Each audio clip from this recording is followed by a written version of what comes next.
And if we look amongst ourselves, one of the worrying things I think is if we, where are the colleagues? Where are the professional support services? Because it's fantastic to see you guys, here energized, discussing ideas. But this picket line is for colleagues who look like me. And my question to you is, why are they not here? If we're talking about pay, we're talking about pay rises, we're talking about cost of living. Let me ask you a question. Why are the colleagues, actual affected colleagues, not here today? Any ideas? Young brothers and sisters? It's a difficult question to ask. But it needs to be asked. Any ideas why they're not here? If it's for them, why are they not here? Fear? People don't want to lose their job. They want to lose their job? What happens? Their livelihood? What happens if they've been here for 10, 15 years? They're solid in their job. They're brown, they're black, they're Muslim, they're women. This is apparently about our pay. This is about our picket. How come we're not here? Any ideas? This young sister, she said fear. Any other ideas why they might not actually be here? Where are the actual colleagues? Are we not worried? People we're supposed to be representing are not here. Any ideas? Any thoughts? Sorry? Any thoughts why they're not actual colleagues are not here on their own picket line? Is that quite concerning? Thank you, it's concerning. What's your name? Emily. Emily, why do you think they're not here?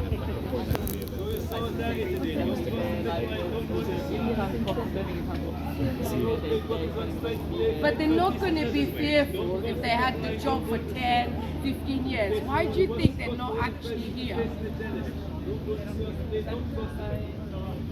Can you stand up for me, young lady? What's your name? Sorry? Rod? Oh, beautiful name. Tell me, you hold the microphone, you tell me. Okay, just tell me. What did you say? They don't feel represented. How many of you are actual SOAS students? Put your hand up. Great. Okay. They're not represented. We know trade union leaders don't represent. I used to be a rep, I'm no longer. I tried to get into committees, I'm not welcome. Literally here, I've tried to get into committees and I've only been here not represented. One of the things you could do as students is tell me how much each one of you are worth collectively here. How much do you think your tuition fee for this year is going to end up to roughly?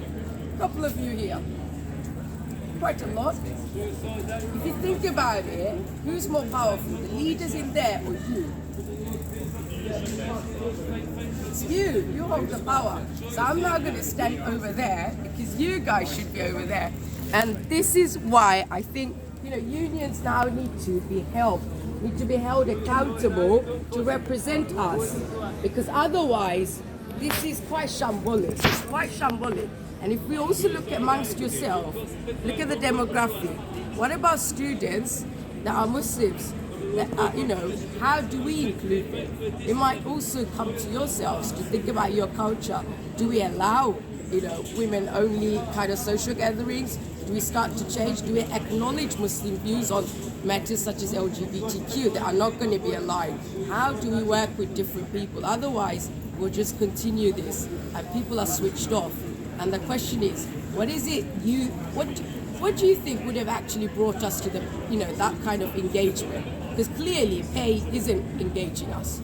So what do you think in this setting, in higher education setting, where life, work conditions are quite comfortable, what is it, do you think, one thing that we're not being represented that we actually care about? One word. Think about the biggest movement of our recent times. One word. Where's that one? Hello, brother. How are you? See, this is brother Martin from IWGB. I used to be assistant branch secretary of IWGB. Again, IWGB is no different from Unison. It's also had racism issues. We wanted to elect a Muslim officer because Muslim security officers face a great deal of discrimination, you know, when it comes to Eid days, needing, you know, and what IWGB also did is vote rig one of our motion, and a year on, we still have no resolution. Across the trade union, there's issues, and the issues actually, without wanting to offend you, it comes when white socialists or any other elitist, it could be Asian, who are behind the trade union. If you look at, for example, Jamie Woodcock, he's an academic, and what you do is you get black and brown faces, you know, justice for cleaners, as I pointed out on Monday, 4 years on, English class is not being delivered. Where's Sister Quencello? Someone was saying she didn't even get to speak much today. She still doesn't speak English, as I showed on Monday. Is if we continue to be run like this, if we continue to replicate the leaders of the trade union, and we continue to be amongst the people we feel comfortable, then this is what happens. We're part of something that looks a bit sad. The actual colleagues are not there. You're nodding. What is your name, young lady? Bianca. Bianca. Bianca? Yeah. Love your name. Fantastic. Beautiful. This is it. And I'm glad you are nodding. So please do come and join Inter-Union for Social Justice. Brother Martin, when are we going to get a Muslim officer? I know with Unison, given the bureaucracy, that's not going to happen. You're never going to get a Muslim members group, right? The black members is pretty awful. You know, what happens is the unions keep down those groups. They allow their people fought for black members group, and eventually what happens is if you're going to fit into a committee, you fit into a culture. So you're never going to challenge the union. If you don't challenge the union, you cannot use that tool to bring about justice, to bring about, you know, empowerment for the people who need it. Right now, cost of living is going to affect people who look like us, but we're not being represented, we're not included. Okay? It comes down to issues of equality. And here, that's what it is. It's this structural inequality. Brother Martin, when are we going to get a Muslim officer? Is that ever going to happen? I want to say a word there. I want to say a word on their side, but I don't know how many pickets. But you're not going to answer the question, so that proves my point. We have, currently I'm the chair to the university branch, IWGB. As my colleague has alluded. I'm not a colleague. I was brutally got rid of from IWGB. Unison, IWGB, UCU, excluded. We have Muslim officers. Actually, I think this is a really important conversation to have, and we should definitely have it. But there's currently a teach-out going on on abolition of like, and that is also a race issue. So like, maybe right now we sit down. So we should sit down and like have that conversation, and we should have this conversation another time if that's okay. Yes, yes. Yeah. Thank you so much. I think it's an important issue, and we should definitely have that conversation. That's what everybody says, but I think, you know, I welcome you.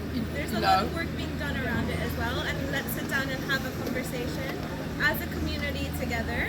But it's just this space is on this. So those of you who are interested, Sam has joined, Anandi has joined. Do find us on Instagram or contact Anandi and Sam. I will say a few words with some other colleagues. It's my break. I just wanted to come around and Thank you so much. And show solidarity. Thank you so much.